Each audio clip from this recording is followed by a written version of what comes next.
Friedrich Nietzsche's life reached a dramatic climax on a cold January day in 1889. In the Piazza Carlo Alberto in Turin, Italy, the 44-year-old philosopher witnessed a coachman savagely whipping a horse that refused to move. Nietzsche ran forward and threw his arms around the exhausted animal's neck, bursting into tears. He then collapsed to the ground. Soon after this incident, Nietzsche sent frantic letters, signing them as Dionysius or the Crucified, to friends and even to the German Kaiser, making grandiose statements. His brilliant mind had shattered. The author of Thus Spoke Zarathustra and Beyond Good and Evil, who declared the death of God and foresaw the rise of nihilism, descended into madness. He would never regain his lucidity. This poignant episode in Turin symbolizes the tragic arc of Nietzsche's life, a story of staggering intellectual brilliance, chronic illness, intense personal conflict, and final collapse. In what follows, we will explore Nietzsche's philosophy and life in tandem, his key ideas and writings alongside the physical and psychological struggles that shaped them. Nietzsche's major contributions to thought, the concepts of the will to power, eternal recurrence, the Übermensch, a radical critique of morality and religion, and perspectivism, will be examined in context. We will see how these ideas emerged from Nietzsche's own experiences and conflicts, such as his friendship-turned-feud with composer Richard Wagner, his unrequited love for Lou Salome, and his feeling of isolation as a visionary largely unrecognized in his time. Nietzsche's life was short. He died at 55, and often lonely, racked by pain, but it was intellectually incandescent. Understanding the interweaving of his philosophy with his life not only paints a fuller portrait of this tragic genius, it also adds depth and nuance to his provocative ideas. Friedrich Wilhelm Nietzsche was born on October 15, 1844, in the small village of Röcken in Saxony, Prussia, now part of Germany. He was born into a devoutly Christian family. His father was a Lutheran pastor, and the family's values were pious and traditional. Nietzsche's father died when Friedrich was only 5 years old, and he was raised in a household dominated by women, his mother Franziska, his younger sister Elizabeth, and their grandmother. The young Nietzsche was a serious, precocious child. Surrounded by religious devotion, he initially expected to follow in his father's clerical footsteps, but his intellectual destiny would soon diverge dramatically from his Christian upbringing. As a teenager, Nietzsche attended the prestigious boarding school Schulpforta, where he received a rigorous classical education, excelling especially in languages and literature. He went on to study philology, the study of classical languages and texts, at the University of Bonn and then Leipzig. By his late teens, Nietzsche had already encountered the writings of Arthur Schopenhauer, the pessimistic philosopher who described life as driven by a blind, ceaseless will to live. Schopenhauer's dark vision and atheistic stance made a deep impression on Nietzsche, who by this time had lost his childhood Christian faith. Another formative influence was music, particularly the operas of Richard Wagner, which Nietzsche adored in his youth. These influences primed Nietzsche to seek a new philosophical path emphasizing art, passion, and the meaning of existence in a godless world. In 1869, at the young age of 24, Nietzsche was appointed a professor of classical philology at the University of Basel in Switzerland. He had not even completed his doctorate when Basel recognized his talent and offered him the position. He gladly accepted, effectively leaving Prussian citizenship to live and work in Switzerland. He would remain officially stateless for the rest of his life. As a Basel professor, Nietzsche continued his close friendship with Richard Wagner, who was living nearby at Tripschen and was a frequent guest at Wagner's home. Nietzsche saw Wagner not just as a friend, but almost as a cultural savior, a composer who might revolutionize German art. Under these influences, Nietzsche wrote his first book, The Birth of Tragedy, 1872, a work that was part classical scholarship and part bold philosophy. In it, Nietzsche introduced a distinction between the Apollonian and Dionysian artistic drives, using Greek tragedy as his example. The Apollonian represents order, reason, harmony, and visual beauty embodied by the sun god Apollo, while the Dionysian represents chaos, passion, ecstasy, and music, embodied by Dionysus, the wine god. Nietzsche argued that the greatness of Greek tragedy came from blending these two forces. This was more than literary theory. Nietzsche was hinting at a view of life that honors both rational structure and irrational vitality. and that modern Western culture had become too Apollonian, too rationalistic and restrained, and had repressed the Dionysian zest for life. The birth of tragedy was not well received by academic philologists, who didn't appreciate its attacks on Socratic rationalism and its Wagnerian fervor, but it planted the seeds of Nietzsche's later philosophy, a celebration of life's creative energies and a critique of excessive rationality and moralism. Nietzsche was plagued by ill health from his youth, suffering migraines, severe eye problems. He was nearly blind without thick glasses, and digestive ailments. Modern scholars have debated the root cause. Suggestions range from migraine and bipolar disorder to an undiagnosed brain condition, or the effects of syphilis that he might have contracted in his student years. Whatever the cause, by his mid-30s, Nietzsche's health had deteriorated so much that he resigned his professorship in 1879 after a decade at Basel. He received a modest pension for his service, which, supplemented by small royalties and help from friends, allowed him to live extremely frugally.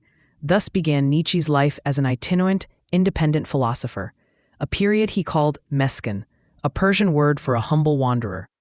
For the next 10 years, 1879 to 1888, Nietzsche had no fixed home. He roamed through Europe, seeking climates that might alleviate his ailments. Summers in the cool alpine air of Sils Maria in Switzerland, winters in the milder towns of Italy, Genoa, Rapallo, Turin, or the French Riviera.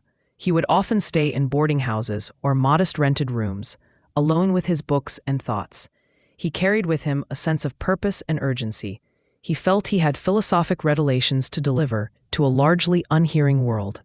In these wandering years, despite physical pain and loneliness, Nietzsche produced one groundbreaking work after another, writing with feverish intensity in a distinctive aphoristic style. Yet this productive solitude was not free from personal turmoil. Nietzsche's relationships were unraveling during the early 1880s. His friendship with Wagner, once like a disciple to a mentor, had collapsed. Nietzsche had broken with Wagner around 1876 to 1878 for both philosophical and personal reasons. Wagner's later operas, especially Parsifal, had taken on Christian themes that Nietzsche viewed as a betrayal of Wagner's earlier Dionysian spirit. Worse, Wagner had aligned himself with German nationalism and anti-Semitic circles, a stance Nietzsche found repugnant. Nietzsche's own writing, Human, All Too Human, in 1878, contained veiled barbs at Wagner's cultural hero pretensions, and by the early 1880s, they were publicly estranged. Wagner died in 1883 without reconciling with Nietzsche. His heartbreak over losing Wagner's friendship is often cited as a factor in the stark turn his philosophy took in the 1880s, away from romantic German idealism and toward a more radical reevaluation of all values. Another painful episode came in 1882 through Lou Andreas Salome, a brilliant 21-year-old Russian woman. Nietzsche met Salome in Rome through mutual friends. He was instantly enchanted by Lou's intellect and free spirit. They formed an ambitious plan for an intellectual commune of free thinkers living, studying, and writing together. Nietzsche, who had very little romantic experience, likely fell deeply in love with Salome.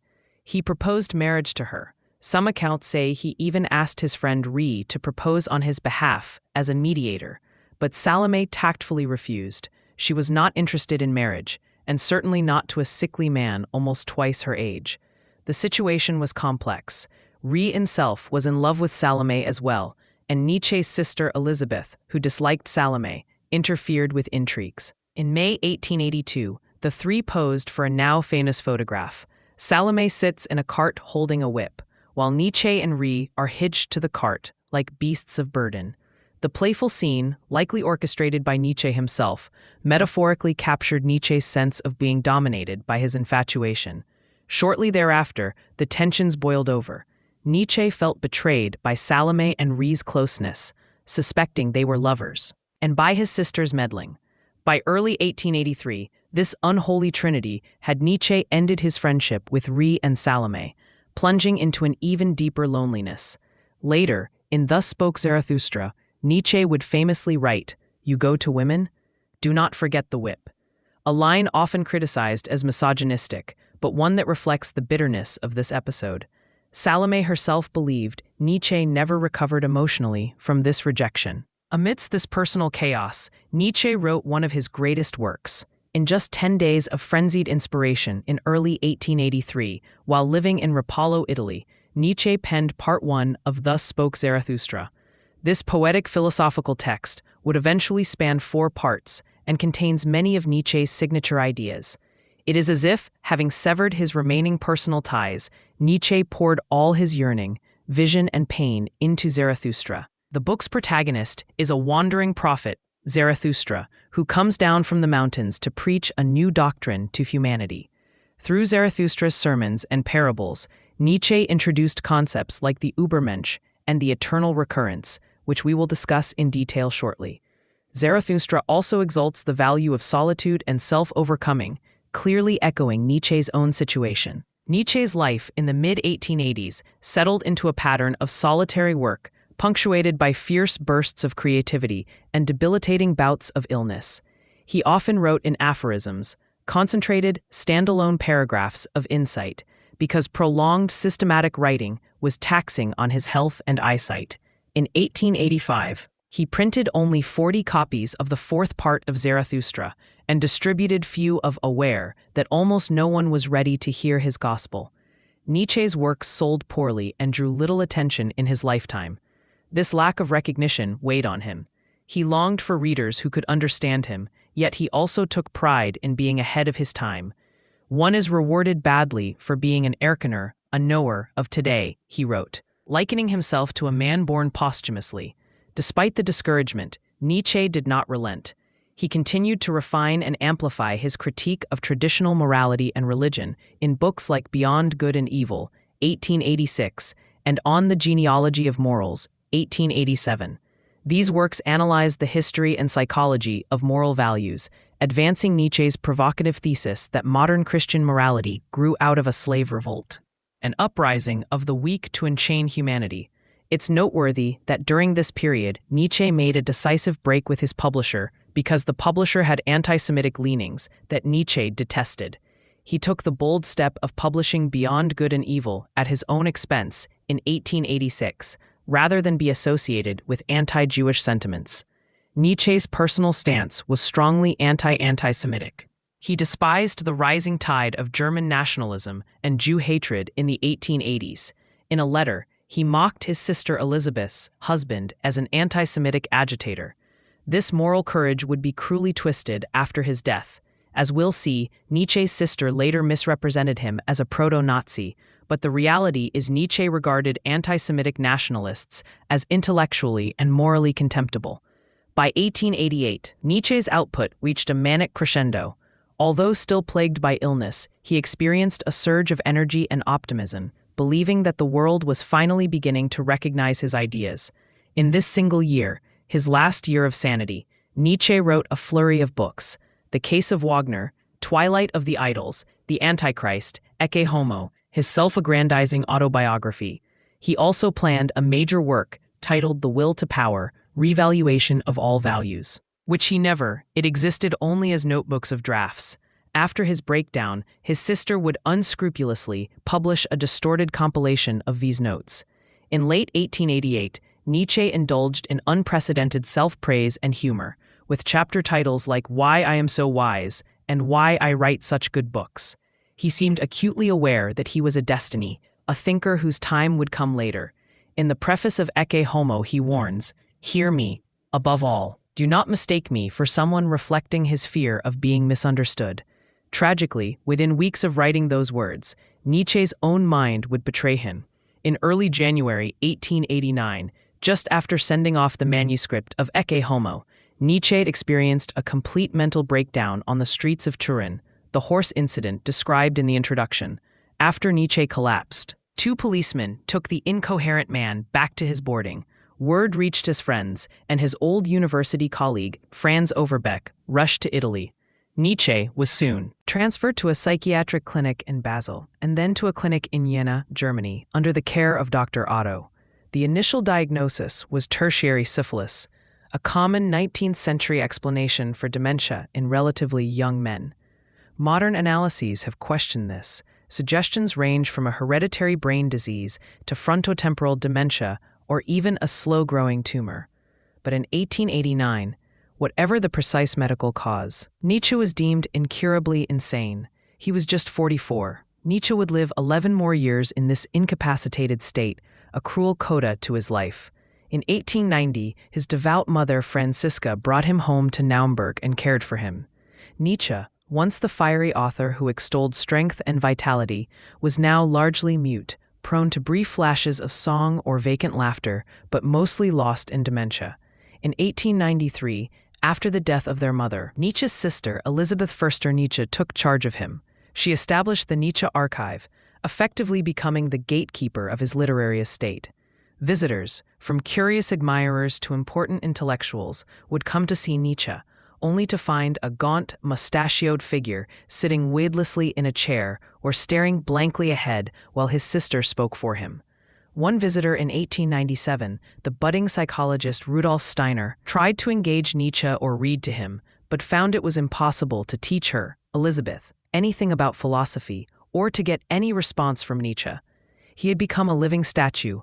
Elizabeth, who was an avowed German nationalist and anti-Semite, began curating Nietzsche's unpublished notes and letters to present him as a prophet of the far right.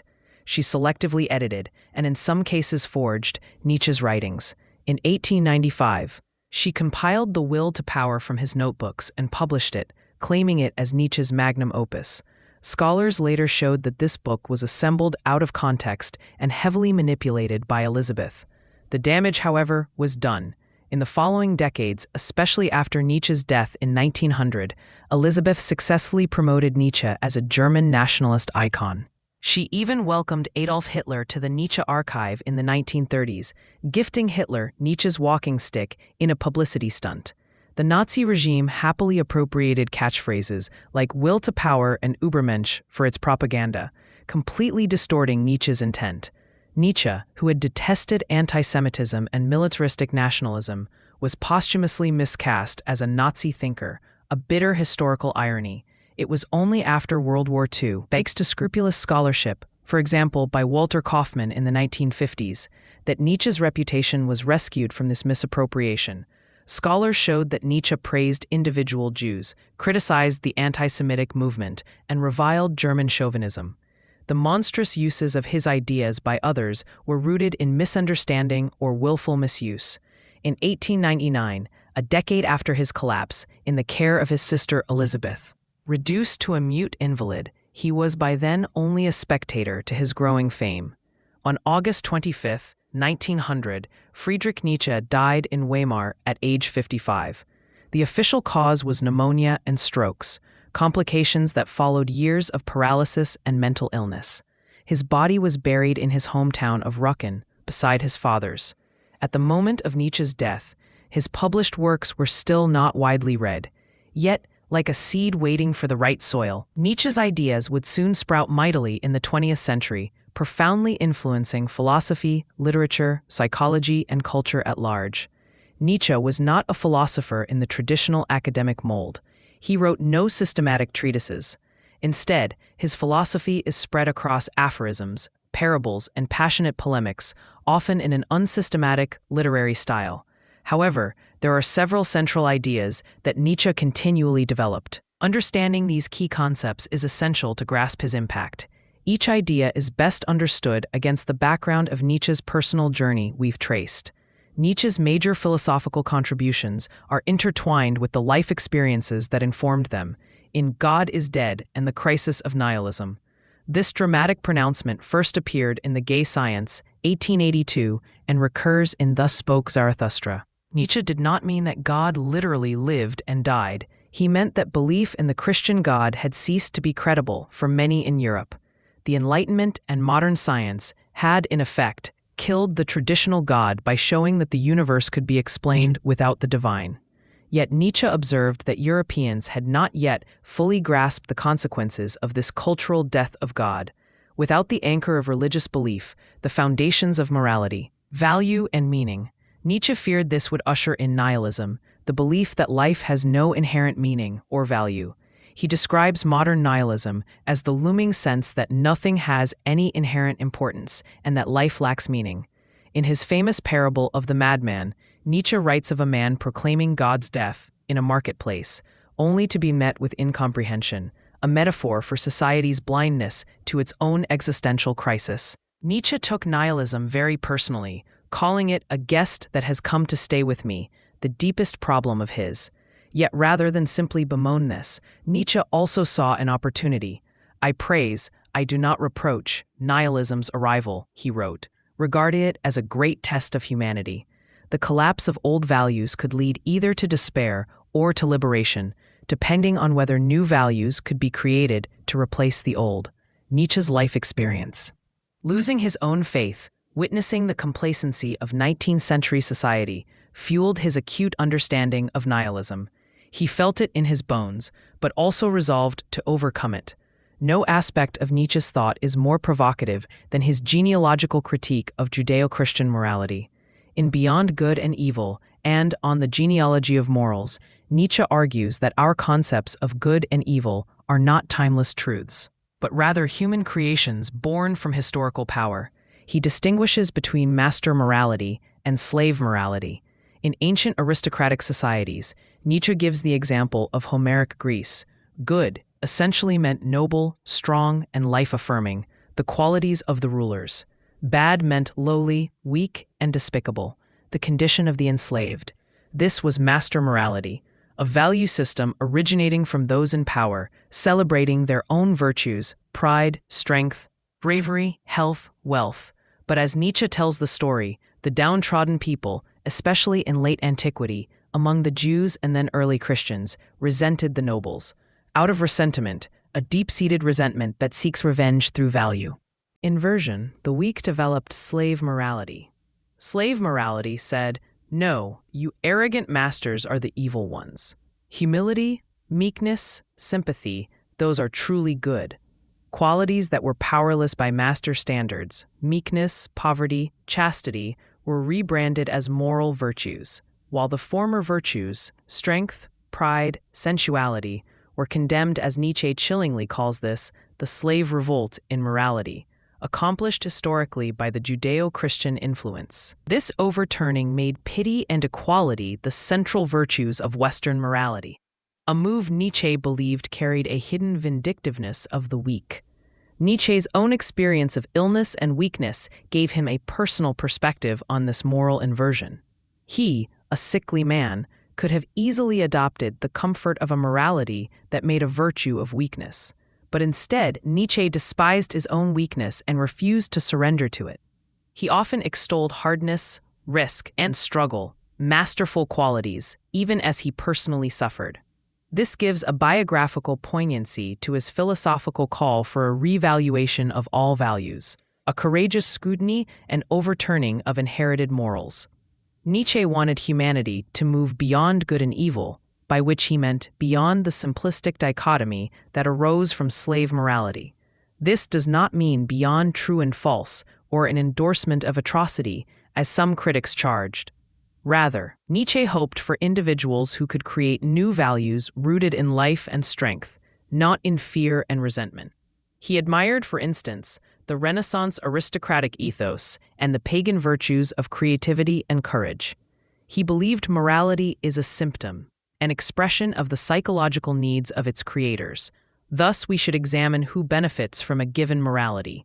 His own writings often encourage exceptional individuals to become who you are, a favorite motto he took from the poet, unashamed of their superiority, rather than adhere to a morality for all that might stunt.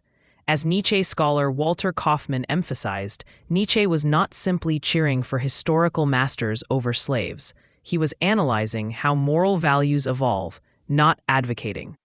Nietzsche acknowledged that what he called slave morality brought gentler values that helped ease existence for the masses. But his concern was that by the 19th century, those values had become life-denying and hypocritical, contributing to nihilism. The revaluation of values he sought was a restoration of honesty about our drives and the embrace of values that affirm life, strength, and creativity. Perhaps the most central and most misunderstood concept in Nietzsche's late philosophy is the will to power. By this, Nietzsche did not mean a conscious lust for political domination, but rather a fundamental drive that he believed underlies all life. In contrast to Schopenhauer's will to live, which was just a blind urge for survival, Nietzsche's will to power is a will to expand, to grow, to overcome obstacles and assert one's existence. Exploitation and striving are not evils in Nietzsche's view. They are natural features of life. From the amoeba pushing out pseudopods to the artist creating a masterpiece, each manifests a will to power. Nietzsche's concept is not crudely about physical or tyrannical power over others. It can manifest in self-mastery, in creative achievement, in risk-taking and self-overcoming. For instance, when an athlete breaks a personal record or a scientist presses into unknown theory, that is the will to power in action, the exhilaration of overcoming one's limits. Nietzsche wrote that happiness comes as the feeling of power is growing. This was a subtle rebuke to utilitarian philosophers who defined human motivation in terms of seeking pleasure or avoiding pain. Nietzsche saw the pursuit of mere comfort or happiness as something for the English shopkeeper. Deriding the utilitarians of true fulfillment, he argued, lies in pursuing one's goals and affirming one's strengths, even if that involves struggle. One can see Nietzsche's will to power as both descriptive, a theory of what life is, and prescriptive, an attitude to adopt. In his own life, Nietzsche exemplified a kind of will to power by continuing to think and write in spite of excruciating health problems and social isolation. He channeled his suffering into an intellectual triumph, which is perhaps why the concept of will to power resonated so deeply with him personally. It should be noted that Nietzsche initially planned a book titled Will to Power, but as mentioned, it remained incomplete. He did make tantalizing suggestions that the will to power might be more than a metaphor, perhaps a literal principle of nature, a replacement for force or energy in physics. But he never fully published such claims. Nietzsche even instructed that many of his notes be destroyed in 1888, sensing perhaps that they would be misused. Will to power means life is self-overcoming. This idea was later tragically twisted by Nazi ideologues into a jackboot ethic of domination, a distortion Nietzsche would have spat upon. But in Nietzsche's own context, it was as much about self-transcendence and creativity as anything else. For Nietzsche, the will to power is the answer to nihilism. If life has no preset meaning, we impose meaning through our will and creative power. In Thus Spoke Zarathustra, Nietzsche introduced the figure of the Übermensch, literally overman or superman. The German Über means beyond or above. This concept has been subject to wild misinterpretations. In Zarathustra, the prophet character proclaims, "Man is something that shall be overcome. What have you done to overcome him?" The Übermensch is presented as an ideal for humanity to aspire to after the death of God and the collapse of old mankind. It is not a specific person, but rather a vision of humanity's potential evolution, a future stage of being that creates new values and affirms life joyously and courageously. Nietzsche imagines the Übermensch as far beyond present humans as we are beyond apes. Zarathustra contrasts the Übermensch with the last man, a complacent, herd-like figure who just wants comfort and safety, having no ambition. Nietzsche worried that modern society was tending toward this last man, an age of mediocrity and nihilism where people avoid challenge and creativity. The Übermensch, by contrast, embraces danger and overcomes nihilism by creating new meaning. He or she, nothing in the concept is inherently gendered, lives by a higher mode of existence, beyond conventional notions of good and evil, because he creates his own values rooted in life. Nietzsche intended this idea as inspiring and challenging, not as a blueprint for eugenics or a master race, distortions that came later. In fact, Nietzsche would have loathed the Nazi claim that Aryans were some kind of Übermenschen. His Übermensch was a spiritual ethical ideal, not a racial one. Nietzsche's break with Wagner and disgust for nationalism reinforces this. He clearly did not equate greatness with German blood or anything so base. The tragic irony is that Nietzsche himself did not live to become anything like an Übermensch. Instead, he descended into the helplessness of mental illness, His idea of the Übermensch stands as a challenge. Can we uplift ourselves and our species to a higher mode of being? Now that the old gods have failed us, Zarathustra's answer is hopeful, urging a spiritual evolution. The Übermensch, in effect, is Nietzsche's answer to the void of nihilism, an antidote that requires great health, courage, love of life, and creativity. Among Nietzsche's boldest thought experiments is the idea of eternal recurrence. He asks, what if one day or night a demon were to come after you into your loneliest loneliness and say, this life, as you now live it and have lived it, you will have to live once more and innumerable times more. This appears in the Gay Science, text 341, and is dramatized in Zarathustra. The concept has two layers. On the surface, it is a cosmological hypothesis that time is cyclical and everything repeats eternally. Every event that has happened will happen again and again. Nietzsche presents it almost like a mythic or poetic idea rather than a literal scientific claim, though he did toy with pseudoscientific arguments for it. More importantly, Nietzsche uses eternal recurrence as an ethical test. He challenges us. If you thought you had to live your exact life over and over for eternity, how would that prospect make you feel?